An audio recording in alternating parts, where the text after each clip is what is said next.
interchangeable. It's generally concerned with the use of computation, use of computers, use of databases in biology. We used to say molecular biology.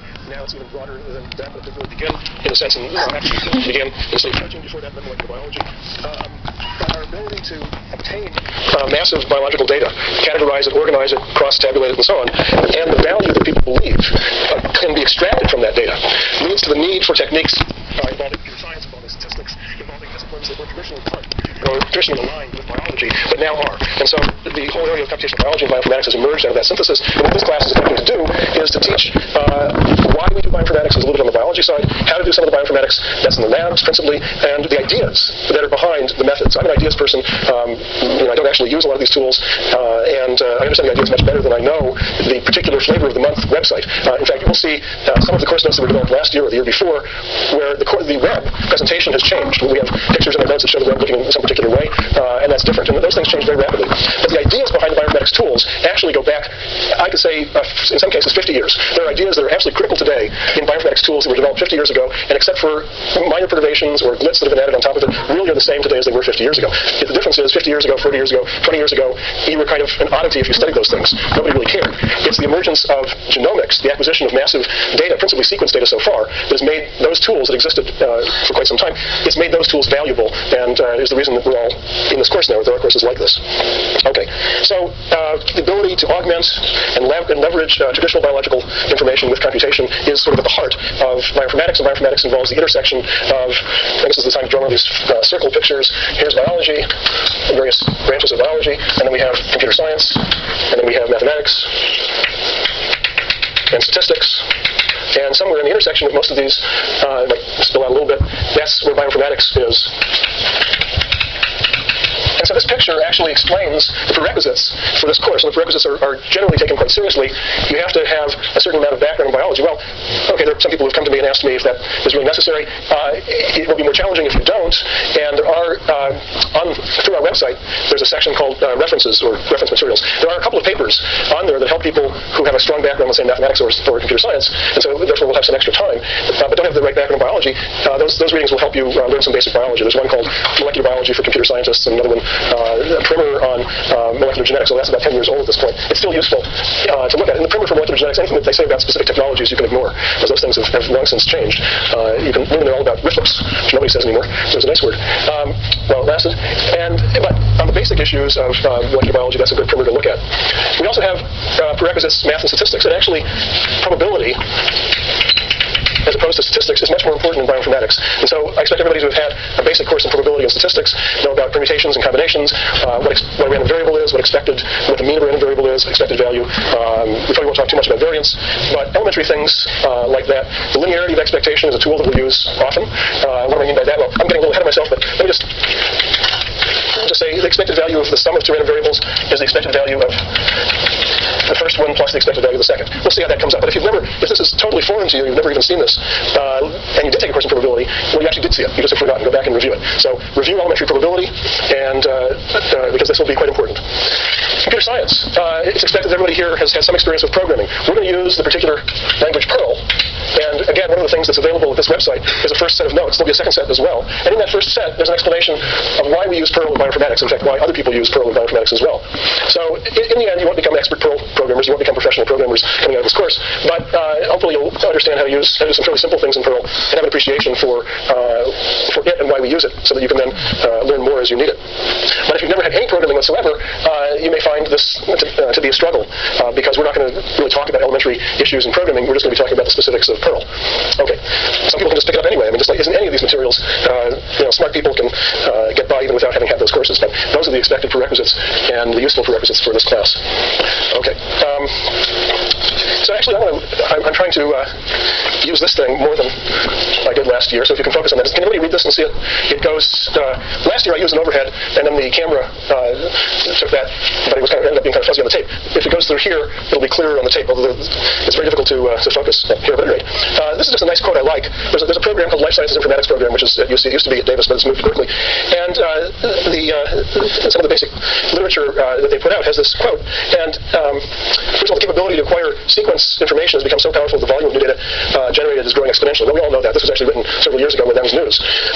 But the next one is what I think is important. There's a general agreement that significant new understanding of basic biology and biomedical concerns will come from analyzing the vast amounts of data being generated. That's what this course is about. That's what bioinformatics is about. And the ideas for that analysis is really what this class is about. And so important as this domain become, it's acquired its own name, bioinformatics. Okay, so it's the ability, it's the fact that massive amounts of data are being acquired and the need to analyze it, and the belief that by analyzing it, you actually learn something interesting about biology. That was not an accepted belief. It was, in a sense, an open question until recently. It may even still be an open question in some people's minds. And I'm going to talk about that a little bit more in a minute. All right. So we're actually going to focus on sequence analysis in this class. Bioinformatics really has to do with the analysis of the massive amounts of data that are coming into biology. But sequence data, DNA sequence, protein sequence, RNA sequence data is the most available. And analysis of sequence data is the most mature illustration of the whole general paradigm of bioinformatics and extracting value from that massive amount of data. So we'll be focusing principally on sequence data, but you should know that bioinformatics, computational biology, genomics, is much more than just sequence data and sequence analysis. The data that's being developed now involves three-dimensional protein structures, involves expression data that comes from RNA, that's proposals to monitoring of RNA, proposals to monitor protein, actual amounts of protein in a cell, where it's being expressed, where it's being transported, lots of phenomics, which is phenomes, phenotype, all these new omics. I had a list of these here somewhere. Almost anything in biology that you want to study, you add omics, the word OMICS to it, and it means the large-scale development of data, or large-scale acquisition of data concerning that issue. Protein-protein interaction, regulatory sequences. Again, almost any issue in biology where there's a large-scale, high-throughput, to some extent automated acquisition of that data is becoming an omic and is becoming part of bioinformatics. So generally we call this stuff genomics.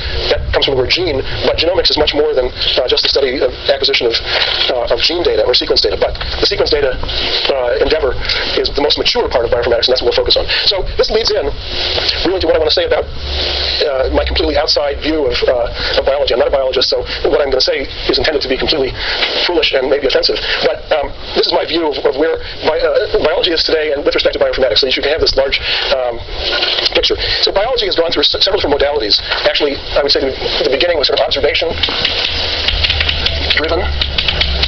These are naturalists. They went out and collected lots of things, even before microscopes, bug collections and so on, just to sort of inventory what's out there. And of course, a lot was learned from that. But that's, in fact, maybe some people's old view of what biologists do. In fact, the kind of people who do these massive observations out in nature, anyway, are pretty rare these days. Most universities, Davis included, used to have large collections of things that were collected and observed in nature, and people who kept those up and cataloged them, made sure that the ether was fresh or whatever it was. Most of those people are gone, and there are large collections in a number of places, and Davis is one, that are not really being kept up. But that's observation-driven biology is one modality that has existed in the past. And then another modality, this is not necessarily intended to be chronological, theory-driven, where somebody has various ideas to try to explain the observations and develops those theories even more to try to explain those observations and the observations that are here, but it's still, in a sense, a theoretical endeavor. So the major modality which has existed in this, for most of this century, or not this century, the previous century, was called hypothesis and experiment-driven. Where you have some idea, maybe it comes from theory, maybe it comes certainly from some observations, things that you know about, but you really have some suggested idea of how things work or why things work, and you try to design an experiment to see whether you're right or to learn something more about the various things you're studying and the ideas you have about them. And of course, these things interact. The hypothesis leads you to the experiment. The experiment is in the sense of observation. It affects the theory. But this was the major modality of the last part of the 20th century. And the fourth modality is large-scale molecular data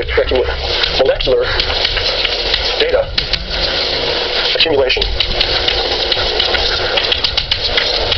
So you no longer necessarily have a hypothesis. You just have a belief that if you were to find all of the genes in a particular genome, and you could do that in some kind of efficient but exhaustive way, that would be of great value. In a sense, when people were doing hypothesis experiment-driven biology, often you wanted to find out what was the sequence of a particular gene, or you wanted to locate where that particular gene was. Let's say if you had some phenotype, you have some trait that you know about, and you're trying to find where is a gene that affects that trait. You would do various experiments to try to find that particular gene. Here, we're just going to say, let's find all the genes and all the promoters and all of the enhancers, whatever, in the genome. Let's find them all in some kind of large-scale, high-throughput way. Because if it was valuable to find them one at a time, it must be valuable to have all of them. Okay? So in a way, this large-scale molecular data accumulation is really similar to this observation-driven biology. In a way, we're kind of back to the beginning. It's just that it's no longer in nature. It's no longer going out and collecting butterflies and beetles. It's in the lab. But there are experiments that you have to do, of course, to gather this data, but it's no longer driven by hypothesis. Okay, so this is really what genomics is about. And when you have this high-throughput, large-scale accumulation of data, then you have to organize it. You have to massage it. You have to make sure it didn't get corrupted in various ways that it could. And then you have to learn something from it. And that's what leads us to bioinformatics. Bio. And the point I made about 10 minutes ago is that the ideas, the methods in bioinformatics predate genomics. But it's because biology has moved on to this fourth modality that bioinformatics has become important. It predates genomics, but genomics makes bioinformatics important.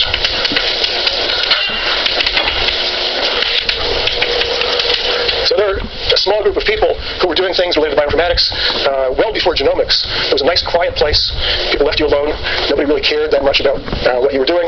And all of a sudden, or people did this as a hobby. I was one of them. And all of a sudden, late 1980s, the Human Genome Project came along. It's like, somebody lifted that rock, and we're one of those little squirrely things, wiggling things underneath there. The light got shined, and all of a sudden, people cared about what we were doing. And then the 6 of us or 10 of us who used to work in that field got joined by thousands of others.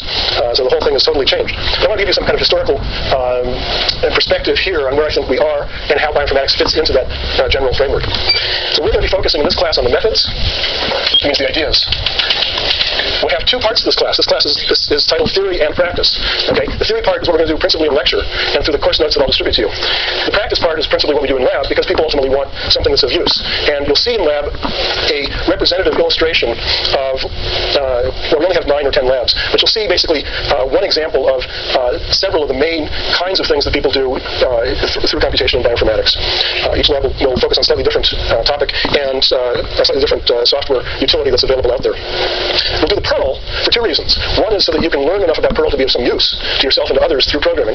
And the second is so that through toy illustrations, we can explain the ideas behind some of the methods. So how many people here have used BLAST? Okay, maybe half the people here. How many people have never heard of it? Enough, and we're willing to admit it. So BLAST is the principal utility that's used today in bioinformatics. In fact, I should have brought a quote. Actually, didn't bring the book. There's a quote in another book that I didn't bring, which basically said, BLAST is bioinformatics. I mean, I think that's wrong, absolutely wrong, but that was a quote in a particular book, and some people look at it that way. Well, we won't. BLAST is a massive, massive program. We'll use it extensively, but we won't rewrite it. I know people who have. We'll just start from scratch and say, I don't like it the way it is. I'm just going to write it myself. We won't do that, and I don't think coming out of this class will have the ability to do that. But we will do some toy examples where you program in Perl various aspects of the BLAST program so that you begin to understand better how it works and why it does some of the things that it does. Okay. So this is an introduction both to the field and into the course. Now, I want to put up another sort of high-level view. Today is sort of high-level discussion. Those of you who came to lab are already immersed into some very specific things. You're learning how to use Unix and VI and connecting to NCBI and Entree and starting your Perl exercises. So you've got the concrete part. And so because of that, I get at least 1 or 1.5 lectures where I get to do general hand-wavy kinds of things before we get to concrete stuff in lecture. But so here's another one. What I care about in this class and what I'm trying to get across is that there's a chain of reasoning that goes between the observations or the corpus of biological data that forms people's knowledge about biology and the questions they have about biology. It goes from that through a number of stages that I'm going to write down to finally something you see in front of you on a screen. So it comes as a surprise to many people that when you call up some web service and there's something on the screen in front of you, there's actually something behind it that generated it. And by that I don't mean a photon tube that's generating the image. I mean a whole series of ideas that people thought of, experimented with, got wrong, fixed maybe, and so on, that generated what's sitting in front of you. And we want to see that whole chain of reasoning. And particularly we want to see what compromises people made along the way and why they made those compromises, why they made those decisions, why they made those simplifications, and whether that compromises, in a different sense of the word, the whole endeavor. When you finally get that tool in front of you which says, enter your sequence and push this button, and then you get back something that says this sequence is that, or here's something we think is relevant, is it likely they got that right? Or if you know what was the chain of reasoning that led to that, you'll know something about how to interpret it or to fix those results. So what are the components of this chain of reasoning? And I'm going to refer to this throughout the quarter and really point out, well, this is something that's happening at this point in the chain of reasoning. Here's something that is at some other point. Well, of course, originally we have data, observations, questions. Okay, this is the corpus of biological knowledge. Some of that's very raw. This may just exist in some traces on a glass slide, or in test tubes, or in somebody's freezer. Or it may be in a massive number of papers that exist in the literature. But anyway, there's some kind of data, knowledge that's out there, and as of course people accumulate additional knowledge as they do additional experiments, or in this fourth modality, develop more general observations. And then from that comes some biological simplifications, or rules. Okay? You just can't have an encyclopedia of data and consider that to be satisfying or a real advance. I mean, a lot of biology is just observational, is just factual, or is a lot of particular specifics on how something works. And that to some extent is unavoidable, but you don't want to just end there. And I heard a lecture recently by a famous biologist, I won't try to pronounce his name, it's unpronounceable, but who basically was saying most of the data that you learn, most of the specific information you learn about cell biology, molecular biology, genetics, and so on, is just happenstance. It's just the way things work without any particular reason or tremendous value for knowing all that detail. That doesn't mean you don't learn that, because you have to, that's the stock and trade of what you do. But if ultimately you don't get to some simplifications or some rules, something that comes out of that, other than just a huge listing of data, there's very limited progress. So I'd like somebody to tell me some biosimplifications. Whether they're right or wrong, you wouldn't be able to have an education here if you weren't taught a few. Anybody know what I'm talking about? When you take a molecular biology course, there is one in particular that is usually highlighted. It's given a name. It's probably a whole lecture devoted to it. Central dogma, right? Okay, and okay. So, what is the central dogma? Yeah. Okay. What about DNA to RNA to protein?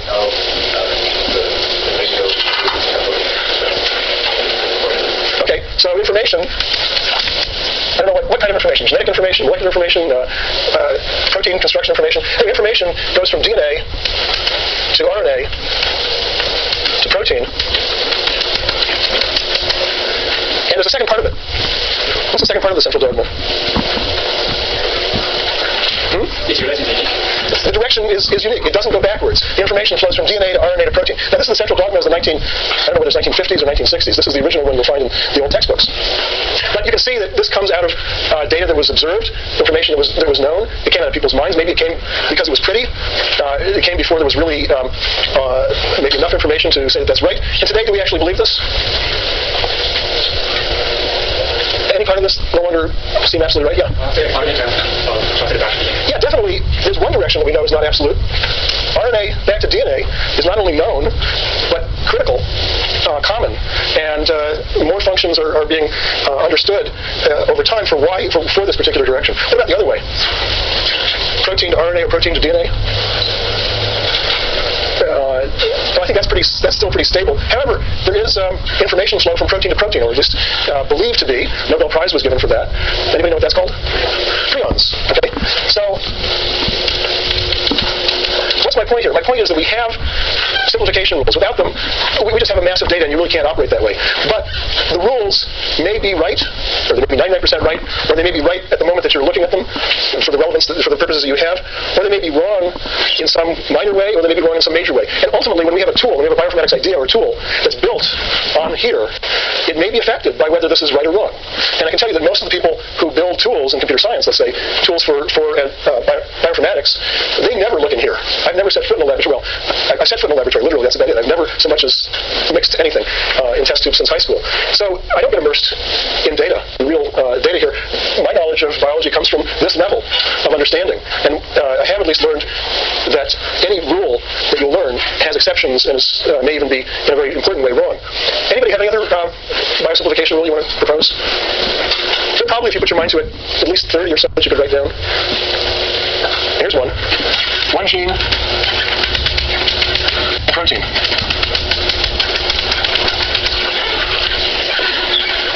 So central, it almost is at the heart of a definition of what a gene is. I mean, what's your basic definition of a gene? Well, as a geneticist, you might have a slightly different definition of a gene that really relates to heredity. Information is passed across generations. But from a molecular biology standpoint, a gene is a sequence, is an interval in DNA that ultimately specifies a protein, for the most part. There are certain things that are expressed other than proteins, RNA, for example. But at any rate, one gene, one protein was a kind of mantra that existed for a long time. And as I said, it almost is at the heart of what the definition of a gene is. And what do we think about this one now? Anybody have any ideas? Yeah. It's not true because in complex genetic diseases, interactions between genes might cause different proteins to be made. Yeah, I mean, originally being about 2 years ago, back in the last century, it was estimated there should be about 100,000 genes in the human genome because there were about 100,000 proteins that people could detect. Some people thought it was as high as 200,000. Okay, and now the genome sequence has been more or less done. The estimates are closer to 35,000. Well, what does that mean? It's not that 65,000 proteins disappeared. Okay, they're still there. It's that the whole definition of what a gene is has changed because of the realization. And of course, it was known before 2 years ago, but not the scale. It's known that the same interval of DNA can in fact specify and code for more than a single protein. Okay, depending on which portions of that transcript are spliced out, principally through a mechanism called alternative splicing.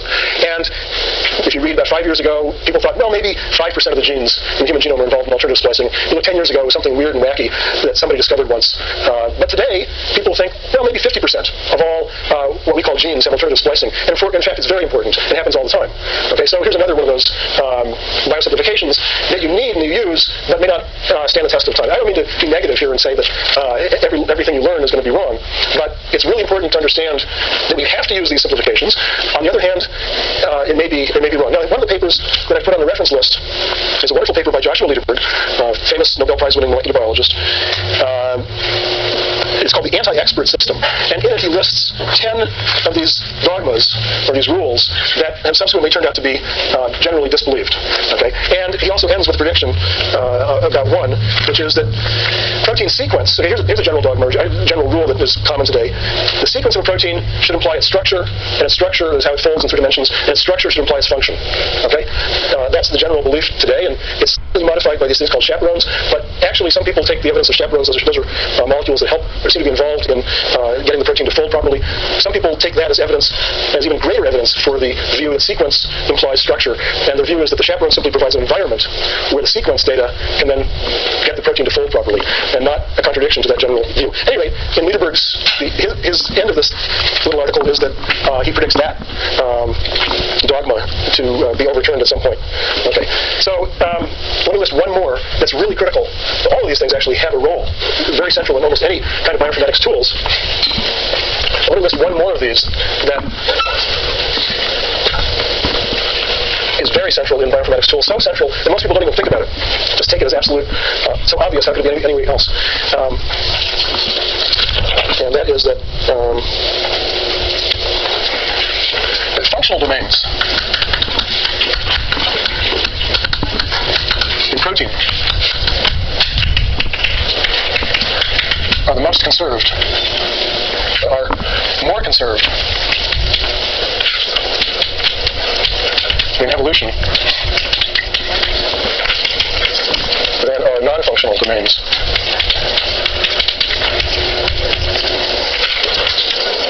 Well, first of all, what's a functional domain? Anybody want to offer a definition?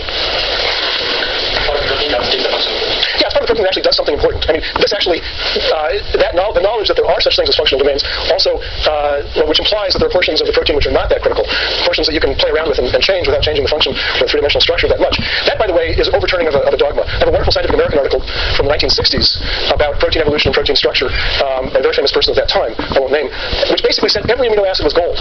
You change any amino acid in the protein, and you're going to mess it up. Okay? Well, now we know that's just not generally true. There are specific ones in specific proteins that are extremely important, and you change it and you can mess it up. You can cause all kinds of diseases, even by single mutations of that type. But to a very large extent, many others can be mutated within a wide range of different amino acids without having any real effect. Okay, So today the view is we have functional domains. We have sections that are functional, in fact, functional in a particular protein, and there are some that are not so functional. Okay? And the other part of this is that there is an evolution. There's a change in the proteins over time. And this biosimplification rule says that those the functional domains are going to be more conserved throughout evolutionary history than the non-functional domains. In fact, we use this in reverse in bioinformatics to try to find the functional domains. So if you have a whole bunch of proteins that you think do similar related things, and you have their sequences, and you compare them, and you find, oh, here's a chunk that seems to be highly similar, that's probably functional. That's probably a domain. It's probably important. Okay? So this is so ingrained that we use it in reverse as a strategy for finding functional domains. It's so ingrained that people rarely even say it explicitly and almost never question it. Anybody want to suggest why this might be true?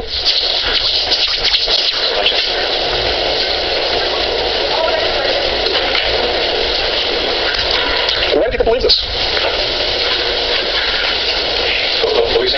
Because what? Because if the function has changed, then there's totally different chance of survival. But if the function remains same, then there are not much, even the sequence has changed, there are not much difference in chance of survival. So the one sequence that's important for the function has to remain.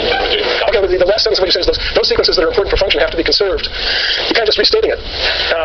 Now the view is, I'll tell you the answer that's so ingrained in us is that you take something that's important and you make a change in it, you're likely to mess it up. Okay? It's likely that if you take you open the hood on your car and you take two hoses that are there that you don't understand, and you just kind of reverse where one is going, where the other is going, odds are that car isn't going to run too well after you do that. Okay? And that's the view here, that things that actually are important for the operation of the protein, if you change them, it's going to be deleterious. Okay? But I want to point out, and this is believed today, and hopefully believed from empirical observation, but before we had empirical observations about proteins, before there was a lot of data, people made very reasonable cases for the exact opposite. And the primary person who made that case was at UC Davis, a guy named Dubchansky, who really believed that it was the non-functional portions of the protein that should remain the most constant. And the functional parts, if you compare different proteins, were the ones that were changing the most rapidly. And it all really comes down to whether you view a typical mutation as being beneficial or deleterious. It comes down to an empirical fact that when people didn't have data back in those days, in the 1930s, but they had theories, they had ideas, and they could make a very reasonable argument for exactly the opposite. Okay? So again, my point here is to point out that there are simplification rules, that they're not necessarily always right, they're not always necessarily obvious. You can make arguments in the absence of data for something which is totally opposite to the simplification that we take today, and some of these things change over time. Now, I only gave you one step, or two steps, sorry, in this chain of reasoning. I want to go next time to the next several steps. I have 30 seconds according to that book, according to that clock, and I just want to point out some of the books. The one book that's required in this course is the book on Perl by Johnson. It's not in the bookstore yet, apparently, but for the first couple of weeks anyway, the notes that are on the web should suffice. There's another one called Beginning Perl for Bioinformatics, O'Reilly. I think actually, my personal view, I've read this now, it came out about 3 or 4 months ago. I think it would be very difficult to learn Perl from this if you didn't already know how to program, or if you didn't already know Perl. But once you do know enough of Perl, this has some wonderful examples of using Perl in bioinformatics and developing larger programs. So if you're really serious, eventually go out and get this. Algorithms and strings, trees, and sequences. This is a book I wrote. About half, or 3/4 of the lectures are actually taken from this book, and I have, I shouldn't say this too loudly, my publisher might hear it. The notes that you have there are mainly taken from here. However, in the end, this is what we're going to do in this course is about 1/4 of this book. So again, if you're really serious, you might eventually get this, but I'm not asking people to do it originally. Biological sequence analysis by Durbin and Eddy. We'll use about 50 pages of this. I won't be able to distribute it to you, but the material will be roughly 50 pages of this book. This is a very serious book. Again, for people who are serious, it's related to probabilistic reasoning. In fact, that's the subtitle, Probabilistic Models of Proteins and Nucleic Acids. It's really about hidden Markov models. If anybody's ever heard of those, we'll discuss them. This is the book to get for that.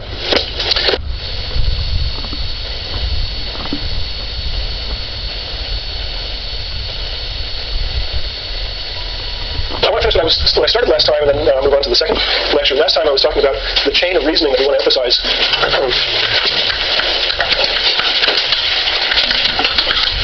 And this starts out with sort of biological knowledge,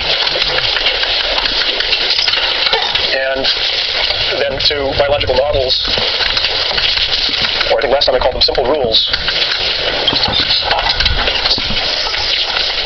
And this is what we stopped with last time. I gave you a few examples of simple rules. There are many others that we could talk about, but I think the point has been made. And then the third step is often mathematical models that hopefully derive from the bio models. And an example here, for example, is how you might assume mutations occur in DNA. So this may not be something you've ever seen before, or if you've taken a population genetics course, you might have seen this sort of thing, where you might have a nice mathematical model that describes what's the relationship between a mutation that occurs at one site, whether the mutation occurs there, and whether the mutation is nearby it. Again, if you haven't seen this sort of thing, it's not critical to this class. But sometimes it'll be asserted that the number of mutations that occur in a particular interval is distributed according to a Poisson distribution or some other probabilistic probability distribution. So just to even make things simpler, a simple mathematical assumption is often made is that what happens in one site in DNA is independent of what happens in the neighboring sites or other sites. So mutations occur independently. That's an assumption. That's a model. That's something that people state explicitly so that they can then make progress based on that assumption. It may not be true, or it may be true only to a certain extent, and its utility depends maybe on whether it's true or not. But the point is, you often make these kinds of mathematical models of the biological system, and these can become much more complex. From a mathematical model, mathematical problem. Something like, if we know what the distribution is, or we believe we know how mutations are distributed, what's the right probability distribution for mutations, then we might have questions like, what's the probability that, what's the expected number? Well, that just usually comes from knowing about the distribution. But the other part might be, what's the probability that what we observe exceeds what's expected by some large amount? Okay, how often will that happen? So there's some mathematical problem that relates to the mathematical model, which relates to the biological model, and so on.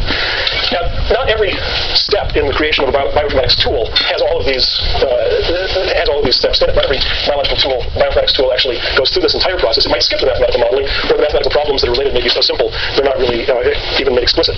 But a lot of tools actually do have all of these steps. The next one is algorithmic. And what does that mean? That means some problem that is stated in terms of, I want an algorithm. I want an algorithm that solves this mathematical problem or gives us some insight into this mathematical problem. So if our mathematical problem was, generally I want to know what's the probability that the number of mutations is greater than the expected number by some amount. That's a mathematical problem. The algorithmic problem is, how will I compute that? Okay, so this is what you want. This is how am I going to get it? Okay, sometimes the mathematical problem, the solution is so well known that this is a trivial step. And a lot of times you can state a problem you want to solve nice and cleanly, but you don't know how to solve it. The algorithmic problem really is the how-to. And remember when I started this whole discussion, I said there were compromises that are made at each step, often made. So sometimes you have a mathematical problem you want to solve, you cast it algorithmically, how will I solve it? And in order to get make any progress, you have to make some simplifications and compromises. We're going to see examples of this whole process even starting today. And the next one is programming. Programming problems. So somebody comes up with a nice idea. How do I solve the problem? They can explain it. Explain it in English, explain it in papers. Turning that into a program may be very difficult. It may involve, how do I store the data? How do I access the appropriate parts when I need it? What portions of it should be held inside internal memory? What portions go out into disk? And so on. There are lots of problems that are related to actually getting the thing programmed. That's a different level of detail. And again, compromises and experiments are made between this stage and the next stage. And finally, we have a nice tool issue. How do you make this pretty? How do you make the interface nice? And so on, so that when somebody's actually using it, it comes up on their computer screen, and it's this nice multicolored thing that does something. You push buttons and it gives you an answer. What was the right way to display and to explain the program to the person that's actually using it? What this course is going to principally talk about and principally focus on is really these two steps, and to some extent, through our use of Perl, some of the programming problems, although that will be less emphasized than these two. And the tools, the tool issue of which ones you end up liking, that will just be a matter of your own exploration of tools that are available on the web. Some you'll see through the lab, others you'll find by yourself. There are tons of them out there. All right, so this is sort of the first day type lecture where I get to be vague and philosophical. But you will see this whole process throughout the things that we actually talk about in detail. And what I really want you to keep in mind as you see tools is that there was this whole chain of reasoning that happened that created those tools, and that people made decisions along the way. And I should actually have arrows back in all of these steps, because when you get the tool and you use it, you find out, no, I really should have programmed it differently. And then that problem somehow affects something else earlier on. And that's why this whole field isn't finished, because people are constantly thinking that, well, really I should have made this a different model, and then that affects this, and that affects that. And so on, you try it out, and a year later you're back to making a change there. All right, so that was really what was intended to be the end of the last lecture. And the next thing is to really start focusing down on the specific problems we're going to talk about in here, and an introduction to that. So most of this course is going to be about sequence analysis of one type or another. And before I get into anything technical, I hope to do that actually at the end of today. It's worth knowing why sequence analysis is valuable. Now, I've taught this class for 3 years, and I taught precursors of it before then, and so on. There was a time when that question didn't seem silly. Today, it may seem silly to even ask it because everybody is so embedded, so involved in doing sequence analysis that it seems obvious that it's of value. But it wasn't obvious always, and some of the first things that people discovered through sequence analysis were very surprising. And I want to just talk a little bit about the sort of the larger picture of sequence analysis and why it's valuable in biology. Because historically there were lots of surprises. I mean, the increase in the value of sequence analysis goes hand in hand with some of the changes in how people understand molecular biology and evolution, changes that have occurred over the last 20 years. So I'm going to start with a summary, which I state as a rule, or as a fact, which I call the first fact of biological sequence analysis. And that rule is this. In biosequences, high similarity usually implies significant functional, structural, or historical similarity or relationship.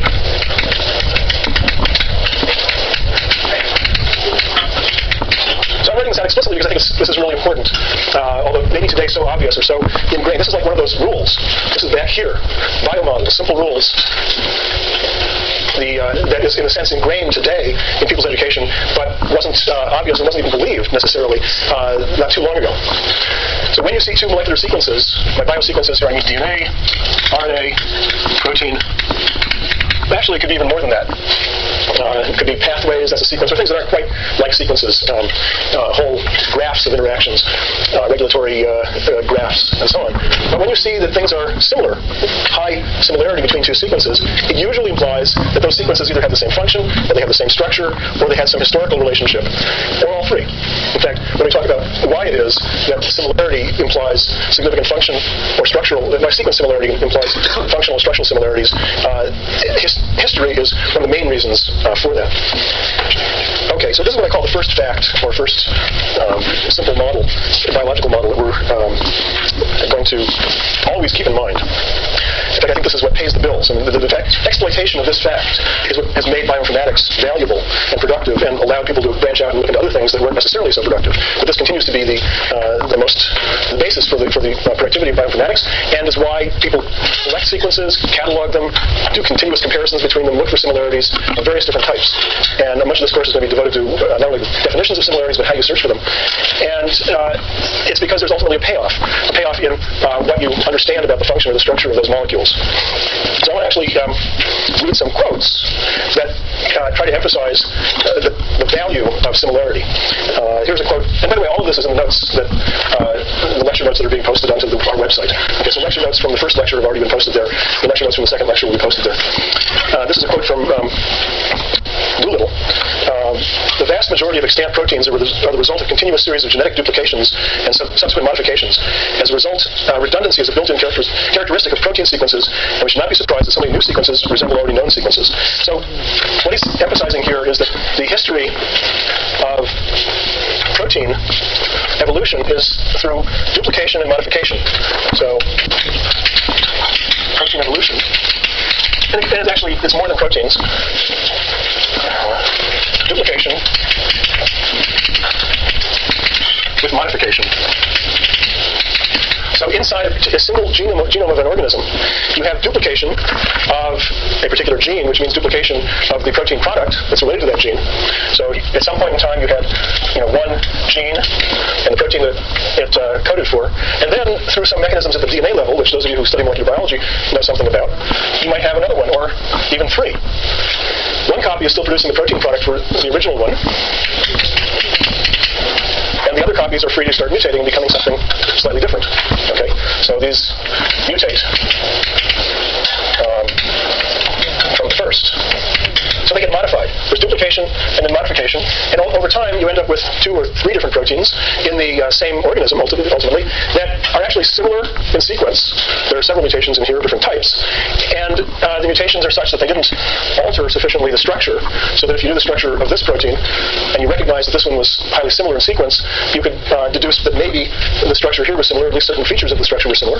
And similarly, the function of the protein might be the same. Now, or similar. This is within a single organism. Does anybody know the fancy word for this kind of duplication? Homologs? Is what? Homologs? No. Okay, we'll get to that word in a minute. Oh, yes, these things are called... Oh, wait a minute, I gotta stop myself. I always get these confused. There are 2 fancy words for duplication, orthology and parology. Okay? Now, the one that happens inside of a single organism, I think that's the P word. Okay, but you guys can check it out.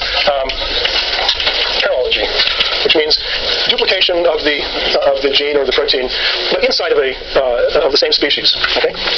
Now, there's a different kind that happens when through speciation. And so we have one species, and through speciation, I don't know what caused this, some mountain range or some river, split the population. Now you have 2 populations. They no longer interbreed, and through drift or different selection, they become different. And what used to be one protein becomes 2 that are similar, very similar, and they've retained the similarity in sequence, they've retained similarity in structure, they've retained the similarity in function.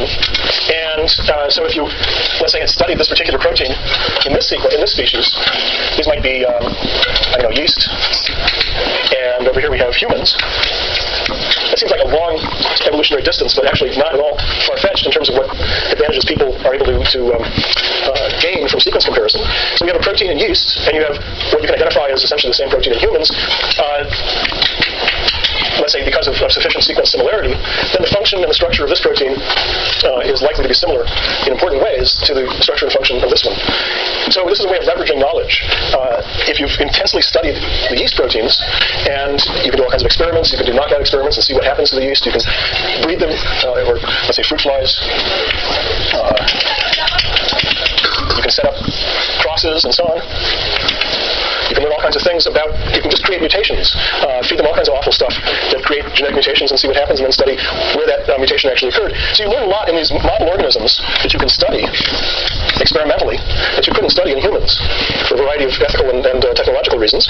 And yet, when you see a protein sequence that's similar in yeast or similar in fruit fly, to what is in humans, an awful lot of what you learned in here about the biology applies here as well. And the reason in this picture is because of the common descent. So these are orthologous, maybe spelled this way. It doesn't matter. We're not going to use these words. I don't like the big words, but just in case you've ever seen them before, this kind of duplication, I believe, is called orthologous, and this is parologous.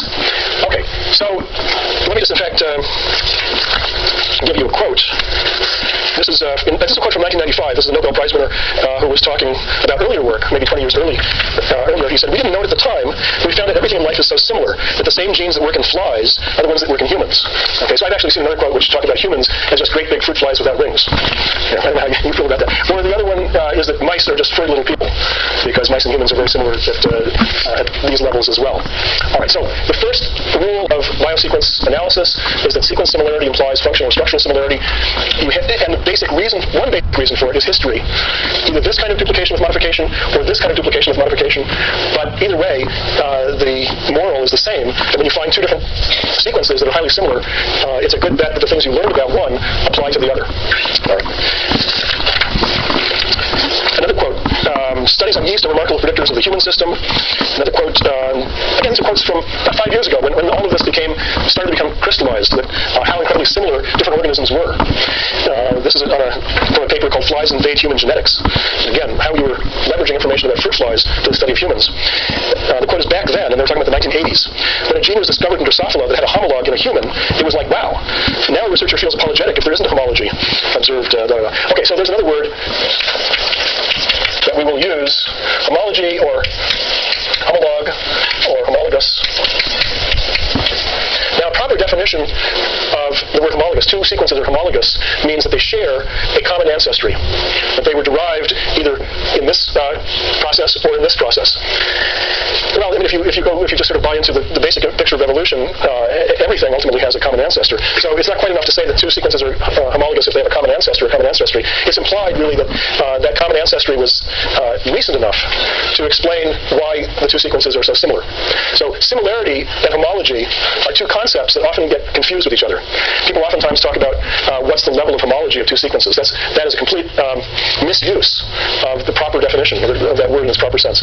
So we're going to be very careful in this class and talk about the similarity between sequences, and we'll have precise definitions of what it means for two sequences to be similar. When we talk about homology, that's saying that the similarity came because there was a common ancestry. So homology means common ancestry, common origin. And you use similarity as evidence for homology. Okay? You don't discover homology, you don't discover the level of homology, you discover the level of similarity and then use that to infer that there was homology. Okay, so this is one explanation for the first fact. There is another explanation for the first fact. Anybody care to toss one out? Is two sequences that are highly similar, have highly similar in sequence, are highly similar in function. We're explaining that by history. What's another possibility? Maybe a similar sequence of amino acid would form within the same structure. Okay, you're going to say something back? No, so I was just going to say more along the lines of convergent evolution, where it will necessitate the Okay, so there are two ideas here that may actually, in the end, be the same. One was that you have certain amino acids in particular places because you have to. Okay, and the other one is convergent evolution, which is a little bit different. I think when we try to make it plausible, we'll come back to this one. Convergent evolution is that two sequences didn't have common ancestry, or it's not just sequences, but two features, like wings or flight, are not similar because they have common ancestry, but are similar because they just happen to both evolve that, right, for whatever reason. So actually, I was at the library yesterday just looking through papers and saw one on white pyramids are the same as, and I don't remember what the same as part was, but the pyramids, the claim that was made was the pyramids that you find throughout the world, in the ancient world, were independently invented. It wasn't that pyramids were built in one part of the world and then people elsewhere learned about them and copied them, but rather pyramids were an invention of humans in many different populations. And similarly, I think that flight is believed to have originated independently several times. So there can be convergence, there can be the similar features that are not because of common ancestry. Okay? But in my limited understanding of these things, convergence is more likely, or at least more plausible, in sort of high-order features such as flight. Okay? But at the molecular level, it seems very unlikely that two sequences just evolved totally independently to become identical in two separate instances if the sequence was fairly random. There's a lot of different changes are possible for the same function. So the other idea, and why this makes convergence more plausible, is the idea that for a particular function, you have to have a particular series of amino acids or particular nucleotides at particular positions. Otherwise, it just won't have that function. So this is nicely summarized as chance versus necessity. And there's a famous book, almost that title, Chance and Necessity, that really focuses on just this issue. You have similarity because of common ancestry, in some sense chance, or is it necessary to make that organism work the way it does?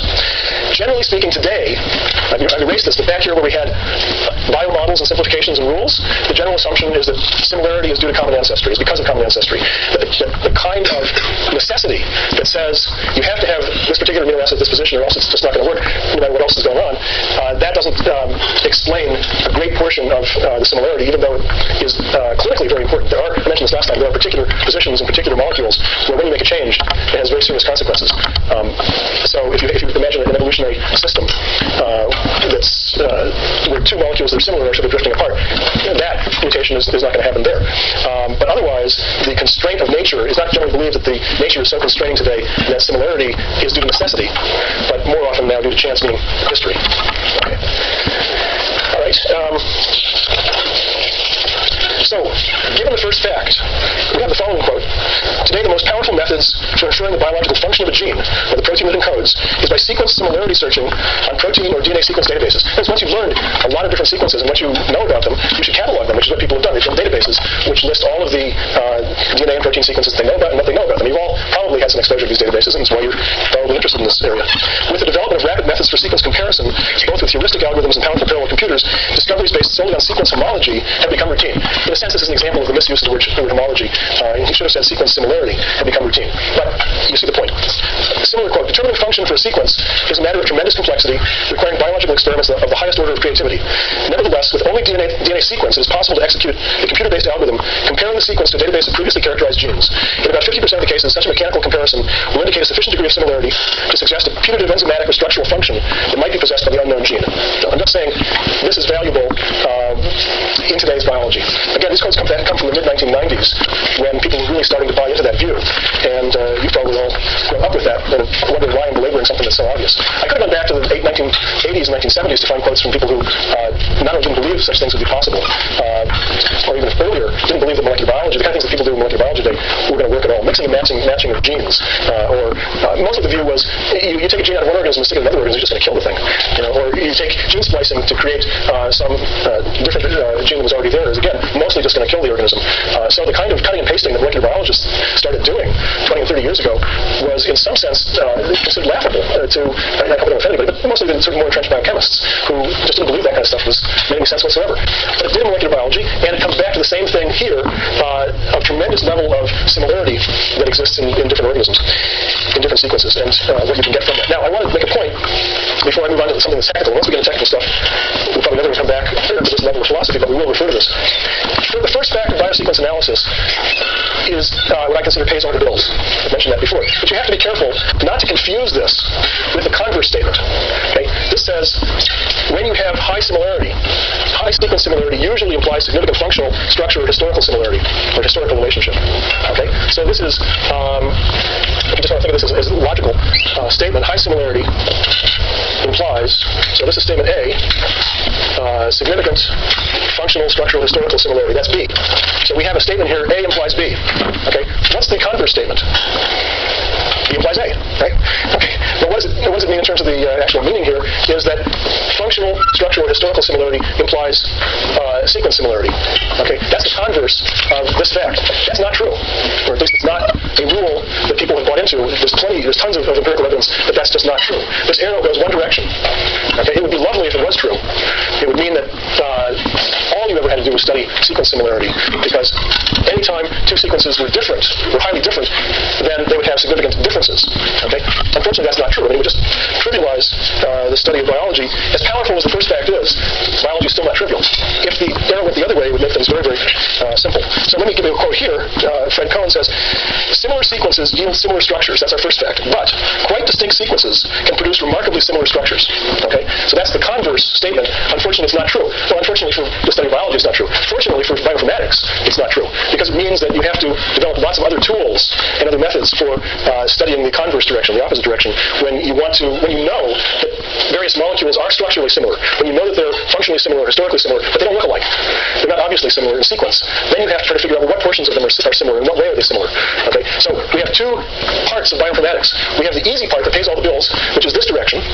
When you see two sequences are similar, sequence similarity, you can infer things about them. But when you know two things are functionally similar, but they don't look alike, but you still think somehow there's some similarities in there that just are not obvious, you need more powerful tools to find what the similarities are. That's working the other direction, and there's a great deal of tools that we'll look at as well in this class that people are working on. That direction is much more of a research direction in bioinformatics. Okay, so I want to introduce. Okay, so I've tried to motivate why we're interested in similarity of sequences. Now I want to try to start by saying how we try to make that precise, what the notion is. No. Can I figure out how to use this? I've had about 5 lessons on this, I still can't figure it out. If I can zoom in. And I can fill the whole screen. Is this readable? No, it's not, because there's nothing on there. Yeah. I want it to fill the whole screen. Zoom in far.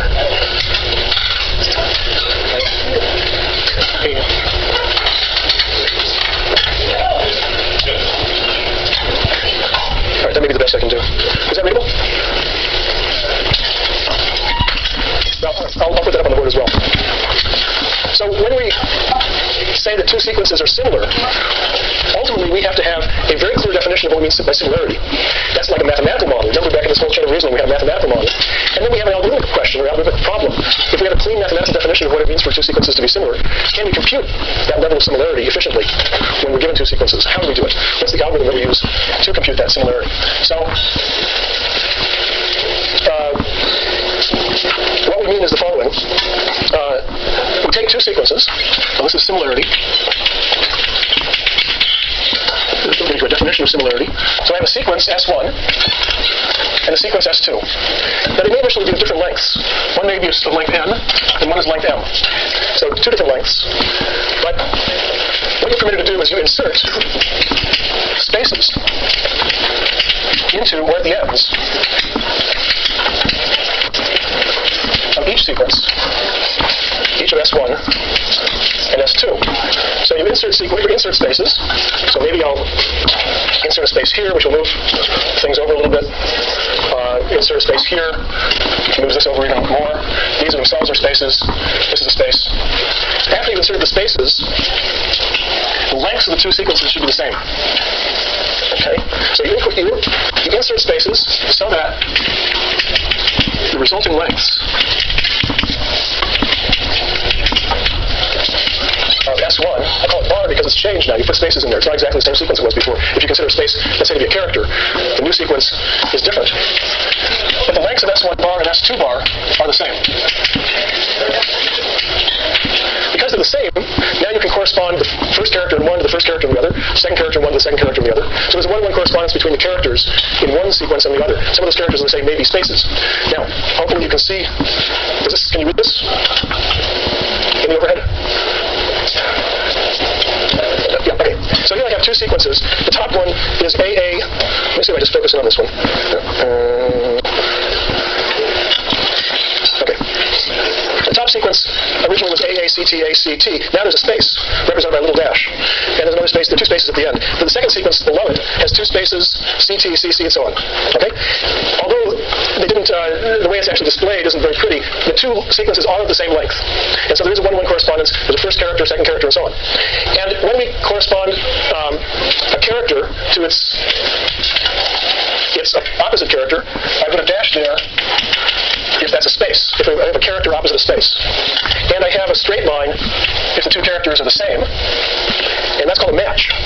And then I have a dashed, a little dotted line here if the two characters are different, and that's called a mismatch. And the terminology is not terribly surprising. Space, match, mismatch. Okay? So, putting spaces in here so the two resulting sequences are the same length, that's called an alignment of S1 and S2. And I think that's where I'll end with this definition. We'll start next time building on the definition of alignment, and it'll tell us ultimately the definition of similarity between two sequences.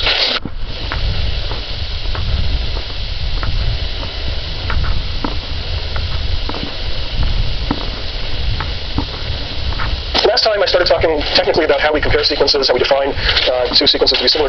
But I wanted to step back just a little bit because there's something nice in the paper today. This is New York Times, but it's actually based on a science article that just came out. A group just announced that they've sequenced, at least have a rough sequence of the rice genome.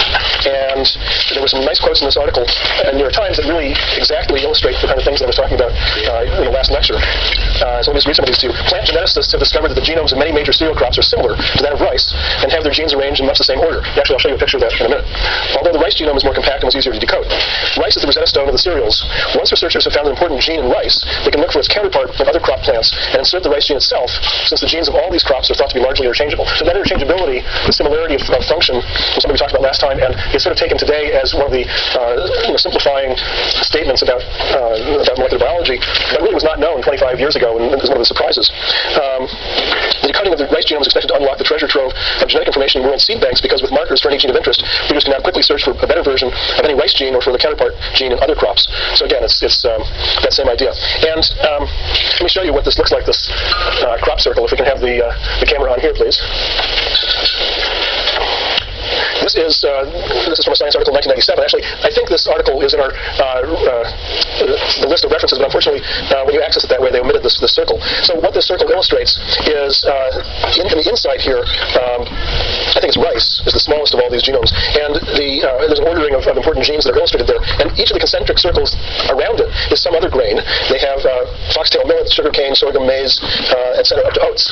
And there's really a nice circular correspondence between the equivalent genes in each of these grains. So if you start in the middle here and you recognize a gene in rice, and you just go straight out, you'll pretty much hit the equivalent gene in these other grains. So the linear order, although they've run sequence in a circle, the linear order of these genes in these different organisms, these different grains, has been preserved. The genomes of these different grains are very, very different. Wheat, I don't know whether they're showing wheat on the outside here or not, but wheat is enormous in comparison to rice, and yet pretty much has the same complement of genes. So you can turn the camera back because here it says that wheat has a genome size of 16 billion bases.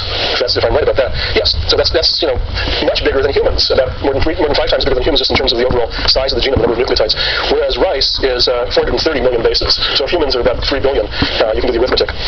But yet, the rice genome and the wheat genome, in terms of the genes, they're not only do they have pretty much the same complement of genes and then they're interchangeable, but the linear ordering of them has remained the same. So when you study rice, nice and compact genome, what you learn about it is very applicable to the other grains, and that's why we catalog and make it easily accessible. Everything was learned about rice or one particular grain, and then when you have something you're trying to learn about another grain, you can look it up. If you have a gene sequence from another grain, and you find what's similar in rice, where you've studied that intensely, then you know a lot about the gene that you're trying to understand. Okay, so that's all by way of review, really, about what we were talking about last time, the importance and the utility of sequence comparison in genomics, and therefore that sets the stage for what bioinformatics is principally concerned about. So last time we were beginning a definition of a formal definition of string similarity. What does it really mean if we talk about two sequences or two strings being similar? And how will we compute that? And we started really with another definition. I don't think I had time to write it up as a definition, but I gave an example, and now I want to do this alignment of two sequences, S1 and S2. And what we mean by that is that we insert spaces into or in front or at the ends of S1 and S2 so that the resulting length is the same. Lengths are the same. And then, because the lengths are the same, you can talk about the two characters in position 1 and two characters in position 2. In any particular position, there might be a space, or it might be one of the original characters. It might be two original characters opposite each other, or it might be a character opposite a space. And then, that's an alignment. Okay? Some alignments are good, some alignments are bad. We'll talk about what it means to be good or bad. What's the quality of an alignment? What's the value of an alignment? But right now, an alignment is just, you take the two sequences, you stick in spaces where you like, so that the resulting lengths are the same, and that is an alignment of sequence S1 and sequence S2. So let me give you an example of one. Let's try this one. QAC space DB D and QAW X space B space. Okay? So these are two sequences which originally had different lengths. This one had length 6 and this one had length 5. But when I inserted spaces or put spaces at the end, the two lengths are the same, and therefore I can talk about this is the first position, second position, and so on. Now in each position, you can look at it and see whether it's a match or a mismatch or a position that has a space. So this is a match because the two characters that are opposite each other are the same. This is also a match. This is a mismatch because the two characters are different. And this one is a space. Now generally, or character opposite of space, generally in the alignment of two sequences, we don't permit or encourage one space to be opposite another space. So if you have an alignment that's like that, you can just get rid of those two spaces. When we talk later about multiple alignment, aligning more than two sequences at a time, we can have situations, in fact it's quite common and valuable to have situations where we'll have a space opposite another space, but there won't be spaces in that position in all of the sequences. There'll be at least one sequence that has a real character in that position. So for every position, there's at least one real character, not all spaces. All right, so now we can talk about the value of this alignment. This is a particular alignment, and its value, or whether it's a good alignment or bad alignment. Now, before I tell you one way we're going to formalize whether an alignment is good or bad, you should try to remember what is the objective here. Okay? Going back to the corpus of biological data, that is, people have learned things about the rice genome, the wheat genome, and so on. Out of that came this general observation that we talked about last time, that similar sequences, similar molecular sequences, tend to have similar function or structure or history, and therefore you want a way of formalizing the notion of similarity. So where are we in this chain of reasoning? The chain of reasoning had the biological data, the biological simplification, or the rule that similar sequences give similar structure. Then we had sort of we're at the mathematical stage now of saying, let's try to define what we mean by similarity in a very precise mathematical way. But we want that definition to reflect the biology. The definition has to be meaningful. It has to try to be such that when we actually compute alignments that demonstrate the similarity of the two sequences, it reflects the underlying biology. So what is the underlying biology that creates differences in sequences? And here we have things that are identical. That's probably a good thing to try to line them up. If they're identical, and you can line up a lot of them, that's a way of saying these two sequences are pretty similar. They haven't changed a whole lot. But what causes a mismatch? Why do we even permit an alignment to have a mismatch? What does it mean biologically? Mutation. It's what? That's a mutation. Okay, if we think procedurally or historically, mutation. And in particular, this is what's called a point mutation, because it's happening at a single nucleotide. Okay, so that is something that's common in the evolution of molecular sequences. That whether it's DNA or protein, you'll have single residues, single positions, which will mutate, which will change over time from one residue to another. Okay, so it's acceptable to have that as a concept, a mismatch, and to allow that in an alignment. What's a space? Insertion with deletion. Yeah, another thing that happens over time molecularly is either the insertion. You take some sequence that existed at one point in time, and then it can happen that there is an actual insertion of new material. Let's say DNA. It's the easiest to think about. New DNA into that sequence, which that particular sequence becomes common, and you later sample it. So you have these two sequences, the ancestral and the current, or you have two that are current that derive from a single ancestor. But the point is that the difference between what you have today and what was ancestral could have occurred by the insertion of materials. There are lots of molecular mechanisms that cause that. Anybody want to throw out at least 17? Just list a few. Try one first. What is the question again? What causes insertion of new DNA? Like transformation. Transformation. Okay, that's just a word. What does it mean? That's when either like a bacteria gets stopped or something. Infection of virus. Is that what? Infection of virus. Okay, so viral infections, bacterial. I'm not sure what the word is there, but bacterial transfer of DNA also occurs. Anybody heard gene conversion?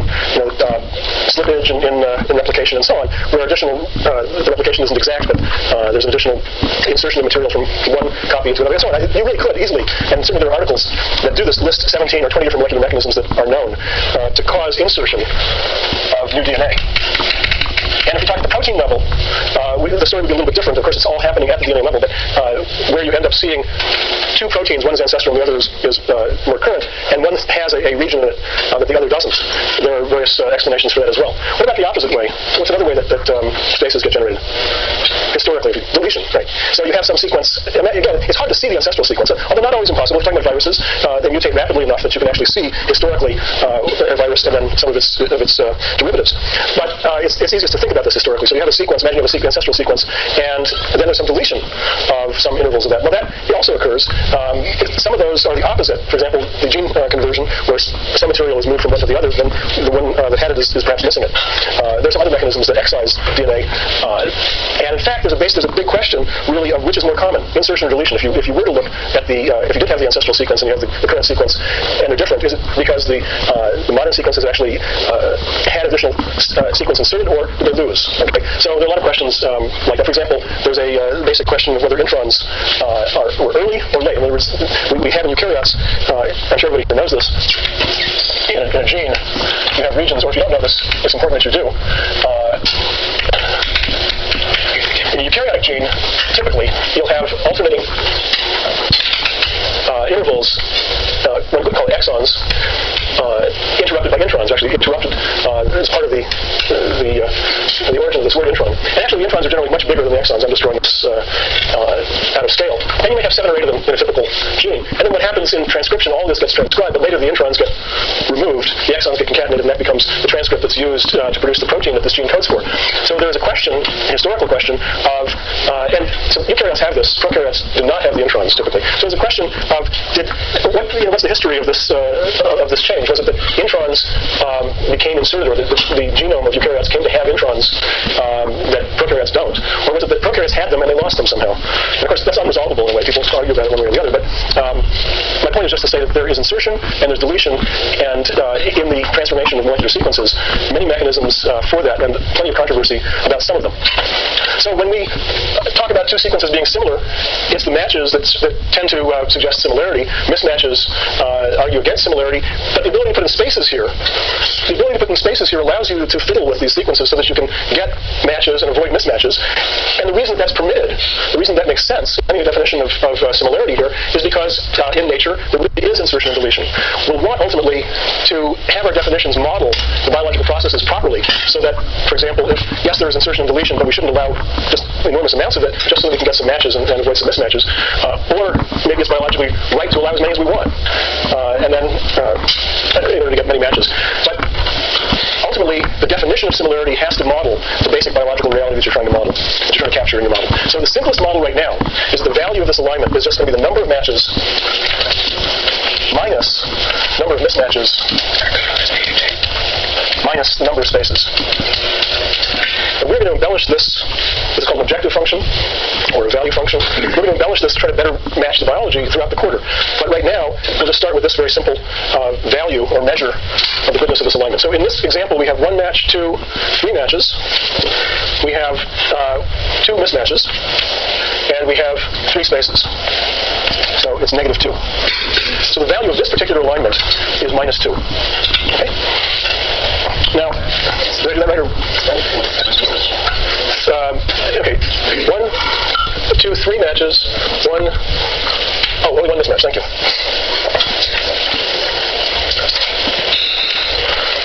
Okay. So we'll have to think about, I want you to already begin thinking about, is this a good reflection of the biology? To talk about the value of this alignment just in this simplistic way.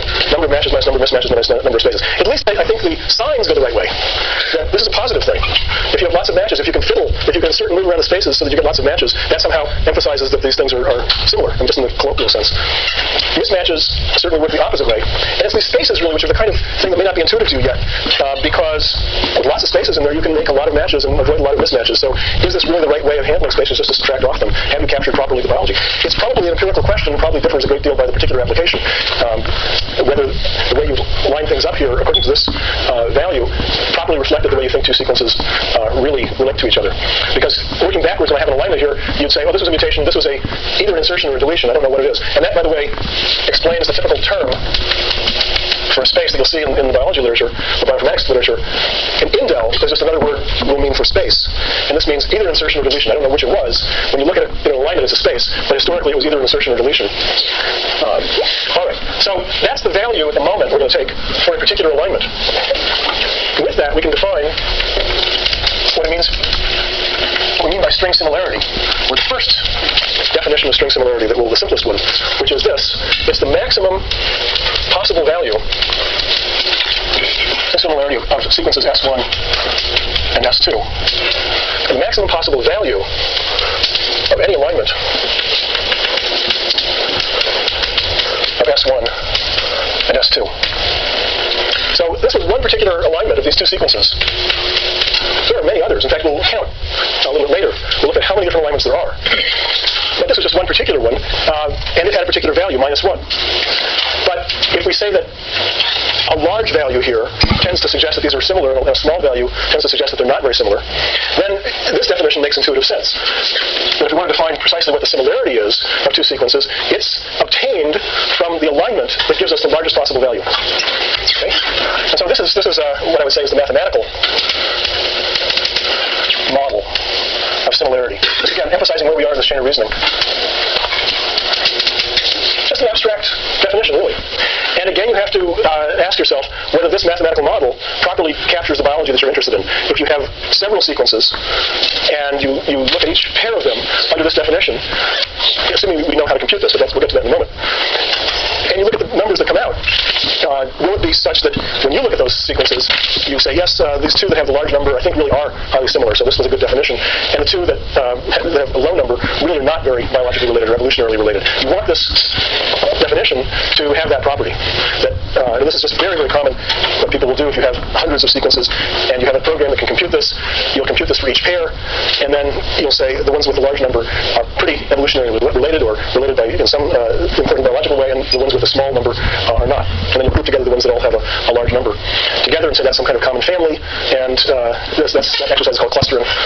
So this is at the heart of, such a definition is at the heart of a huge amount of things that we do in bioinformatics. Database lookups are based on such definitions.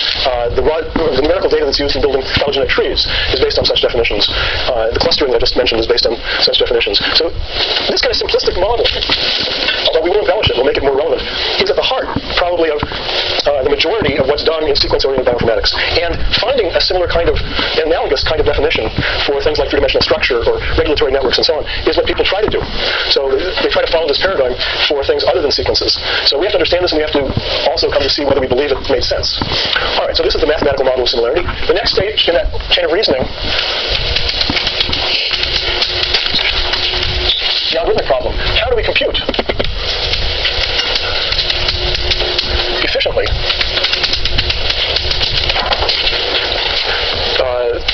the similarity two sequences. So the mathematical model gives you the what. This is what we want to compute. The algorithmic problem is the how. How do you actually do that?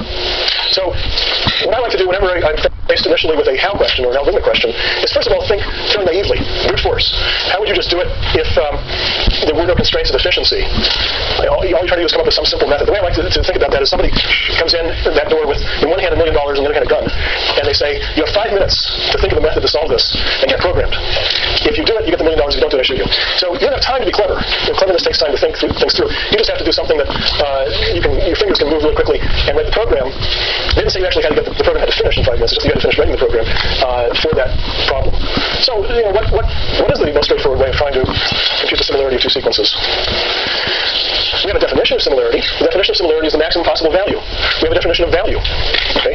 Given an alignment, we can compute the value. The similarity is the maximum value over all possible alignments. So the brute force thing to do is to try to generate all the alignments. Just write some program that will generate all the alignments, compute the value of each one as you've generated it, keep track of what the best one is, and when it's finished, you'll have the value, and you'll also, if you've kept the appropriate information, you'll have what that particular alignment is as well. Okay? Now, what does it take to generate all possible alignments? I mean, an alignment is defined by where you put the spaces in. Okay? So you really only have to choose at every particular position whether you're going to put a space in there and how many. Okay?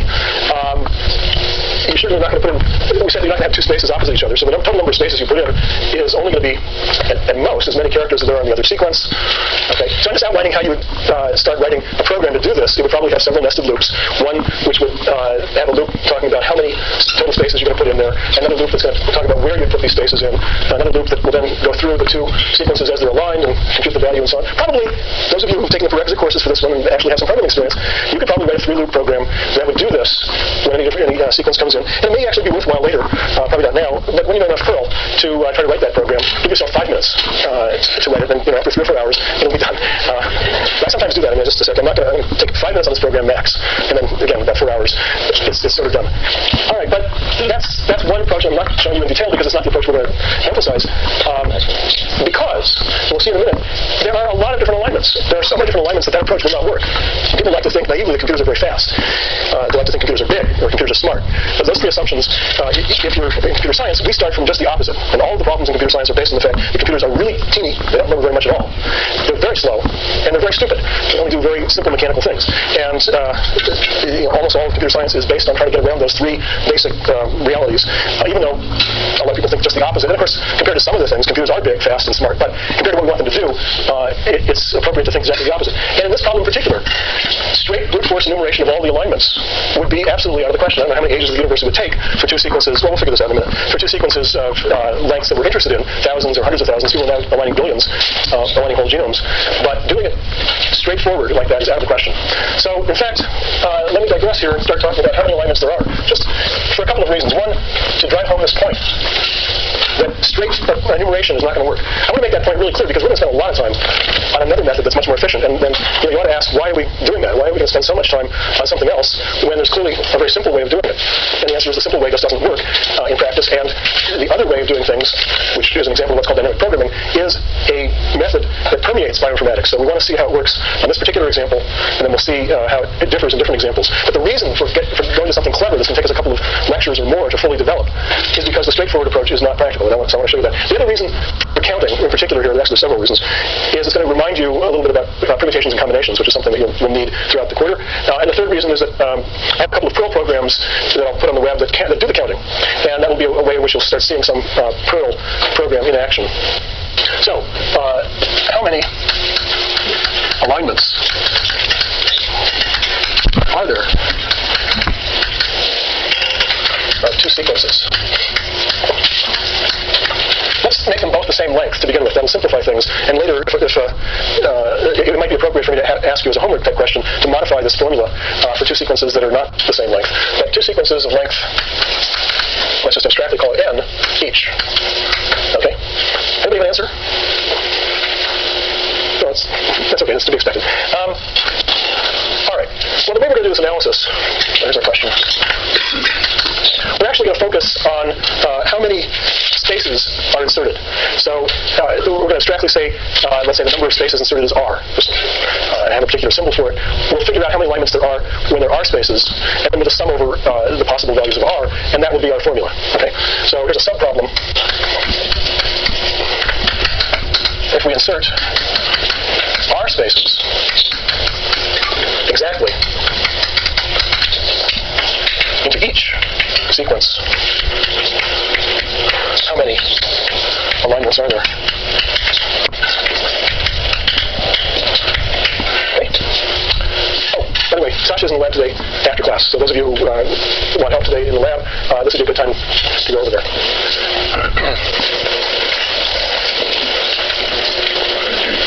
So in order to answer this question, let's just imagine that I'm going to put down placeholders for sequence S1 after I've put in spaces somewhere. So how many placeholders are there? Oh, okay, there are 10 in this, I guess, in this little example. This is designed to get your intuition moving. Usually, when you do mathematics, this is sort of the picture you use to get your intuition going. But so this is abstract. How many spaces are there in terms of our notation? We have n original characters, we have r spaces, so n plus r. Okay. Places. Okay. So now, if you focus on putting the spaces into S1, okay, and now we have actually the placeholders, what that really means is putting in the n characters from S1 into these placeholders. We have n plus r placeholders now. And if I look at where the spaces went into S1, it really means, well, okay, I'll put the first character there, and I'll put the second character there, and the third character there, and the fourth character there, and so on, of S1. And then that gives you what spaces you've put in what, and where you put spaces into S1, which is 1/2 of the description of an alignment. Okay? So we're trying to count how many alignments are there, and the way we're thinking about it is by saying, I'm going to generate an alignment by looking at n plus r places, and now putting into those places the n characters of S1. And how many ways can I do that? So step 1, put the n characters of S1 into the n plus r placeholders. Okay. In how many ways? So this is where the permutations, combinations stuff, high school, and in your statistics course comes in. C n plus r combination. What's it? C n plus r, I think. Yeah, okay. So it is, there are different ways of writing this. N plus r, choose n. Okay? That's one notation. You have n plus r places, and you're going to choose n of them to put in the characters from S1. And this is the number of ways that you can do that. It's sometimes also written this way. Okay, C, n plus r, comma n. It's written this way in older textbooks where they didn't have nice typesetting. This was difficult to write out in the book, so this is the another way which is often written. And what's the formula for that?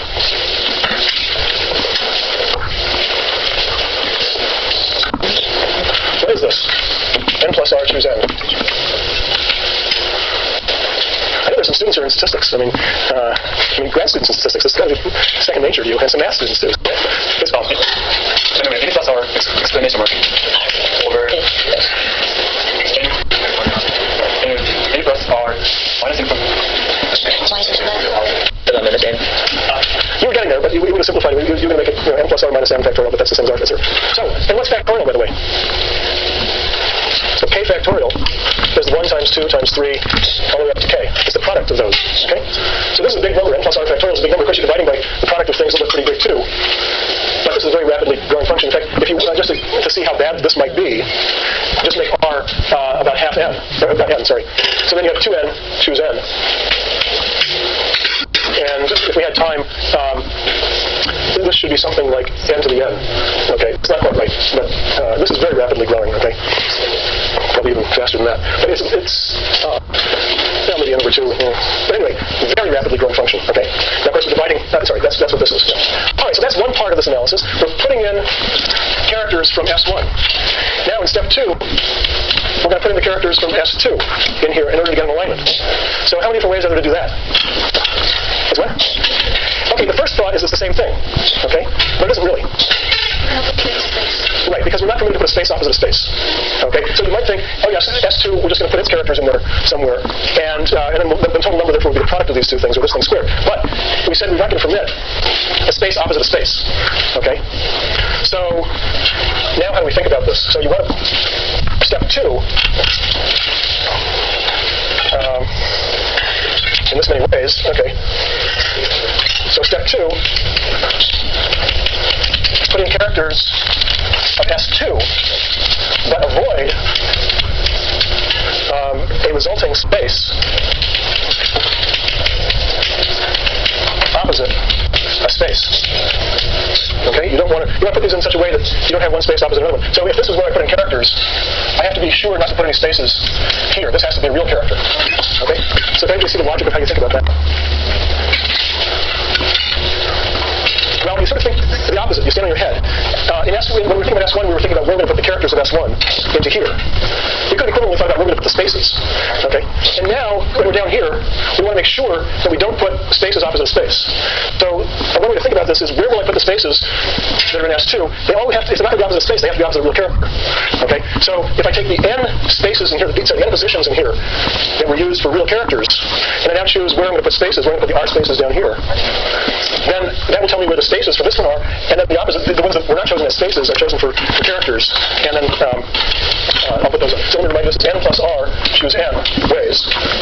And what I just outlined is that you have n real characters there, and we have to decide where we're going to put the spaces. There are spaces ways.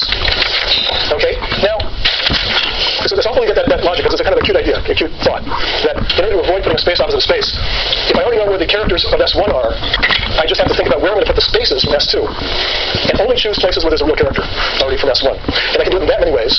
And having chosen where the spaces are, I, of course, then just go along with the characters of S2 and stick them in those positions that are remaining. Okay? So, the total equals n plus r, choose n, times n, choose r. Okay? For r spaces. Now, the first question you might ask, by the way, is what happens if r is bigger than n? I mean, n is not bigger than n plus r, so this is well defined. But what does it mean to choose more spaces than there are positions? And you can't do that without creating a space opposite a space. So, in fact, r is always less than or equal to n. So, we're only interested in r less than or equal to n, so this makes sense. So, now the total number of alignments, that was the total if you use r. So, total number of alignments equals the summation of r, 0 to n plus r, choose n, times n choose r. So we'll try to do some analysis on this to convince you that this grows very, very rapidly. And I'll put on the rapid program that computes this. Actually, two programs. One that computes this in a very poor way and runs out of memory quickly, or is unable to get to large n. And another one that does it a little more efficiently and gets to very large n. You can just see that these numbers grow very, very rapidly, so that there's no possibility of working with a program that generates all the alignments. We're going to have a more clever way of doing things. And that's why the need for that, and the fact that we can do that is why this course is in computer science. Well, at least that's what I focus on. Yes, one question before we have to go. Is it for each way, what is the order of the characters now? You have n choose, say you have n plus r, n choose ways. For each way doesn't matter what position one goes to the other. Like you're putting in like 4 or 5 characters, right? Yeah. It doesn't matter what order the characters. Well, the characters have to, okay, so the question doesn't matter what order the characters are. The order of the characters are the same as they were in S1 and S2. To make an alignment, we just are permitted to put in spaces. We're not permitted to move around characters. Later we may be in a richer model, but right now, our model of alignment and of molecular evolution does not permit that.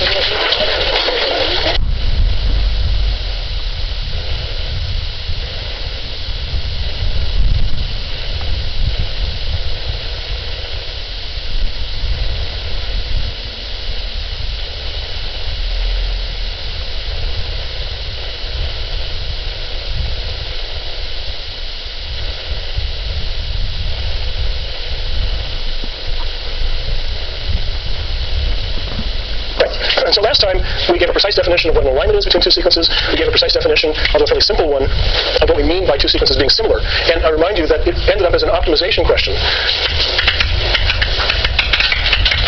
of two sequences S1 and S2 was defined as the maximum value you can possibly get, the maximum over all alignments